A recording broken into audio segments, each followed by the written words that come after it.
Hey there, I just wanted to show you my very first metal detecting finds that I found last night. I got my brand new Fisher F2 here. I received it 2 evenings ago. Pulled it out of the box, quick threw it together. Very nice machine. I've been very impressed with it. Seems to be really high quality. I chose it over the Garrett Ace 250 because it has the target identification system built into it with the 0 to 95 or 0 to 99 numeric system, because our Canadian clad doesn't register the same as the US. We've got a lot of different metal compositions with our clad compared to the US, so I'm just in the process of marking down all of those ID readings for the different years. But so far I really like the machine. The pinpointing's dead on. I've got the 4-inch coil on it there. That's all I've used so far. I just wanted to keep it nice and simple for my first time out. I took it out 2 evenings ago for a half-hour test run just in the local park here. Found just a couple items that are in the pile here that I'll show you, and then last night I went out for 4 hours to the local Lake Chestermere here. There is no beach, it's just I went by the boat launch and just around in the grass by the sidewalks, and then I also went out to one of the school playgrounds. Here's a bag I've got of I went through all the coins that I have just laying around in the house, and I made all individual little bags of the different years of the different compositions of clad. Just so I can target ID them and write them all down. They change a lot, especially up here in Canada, so they're all slightly different. But yeah, it's just going to be my testing basically to try and learn the machine, and I might make a test garden with those in the future here. But I'm not going to go over too much on the machine. I'll do that in another video. But I just want to show you what I found on my first outing. That playground, you can see I found a few bolts from the playground when they built it. Some wire, some aluminum fence, chain link fence material. There's a brand new, well, I don't know if it's brand new, it's in really good shape, this key here, but it's kind of an interesting find. That was actually on the surface near a tree, and I'm like, what the heck is here? What's ringing? I couldn't see it, and I bent down to start digging and realized there was a key laying right there, but it's camouflage kind of blended in. You can see all the foil I dug, just so you know that I dug every ID that came up on the machine.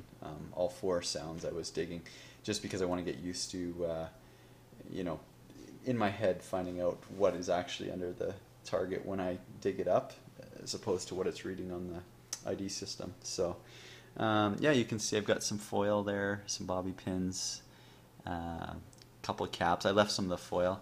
You can see how impressive this machine is though. There's my fingernail of my baby finger, and you can see that foil is about 1/3 of the size of my pinky nail, and it detected that no problem, which is pretty good. But even better than that is a BB, a squished BB right there. Yeah, it detected that no problem. That was a little fun finding in the gravel. You can see I found a broken zipper and also the other half of the broken zipper. A bunch of tabs. Now I didn't keep all the foil and tabs, some of them I chucked, but I just kept the first ones I found. There's a love pendant or a part of it there, some metal. Looks like, I don't know if it's part of a ring or some little kid's, I don't know what it is, some jewelry anyways, play jewelry. Found a nickel, 3 pennies, 1980 on the nickel, and these are 2006 on the US one, and then 2 Canadian ones, a 97 and a 2008 penny. And I've got that's a metal washer there, I didn't clean it off yet. Those targets were quite deep. That nail was hitting at a good 10 inches, which was impressive. I found a toy car near the swing set, which was kind of cool. That was a good 8 inches, which is pretty good on that 4-inch coil. But I didn't dig everything. By the end, I was just ignoring all the iron sounding stuff. You can see I found some little screws there, some broken rivets.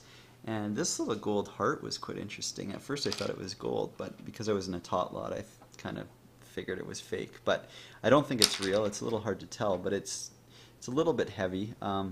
It does have a wear spot. You can kind of see it there in the video, but I think it might be, I don't know if it's copper or what, and it's gold plated. But anyways, it's an interesting find.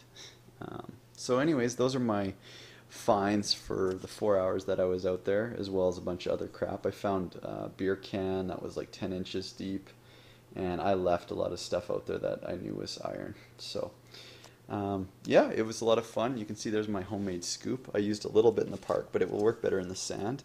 It's just a $10 paint bucket that you hold in one hand normally for painting like this. It's got a magnet built on the back. You can swing it over the coil, but you got to keep it above the coil a little bit so you don't have that magnet going off.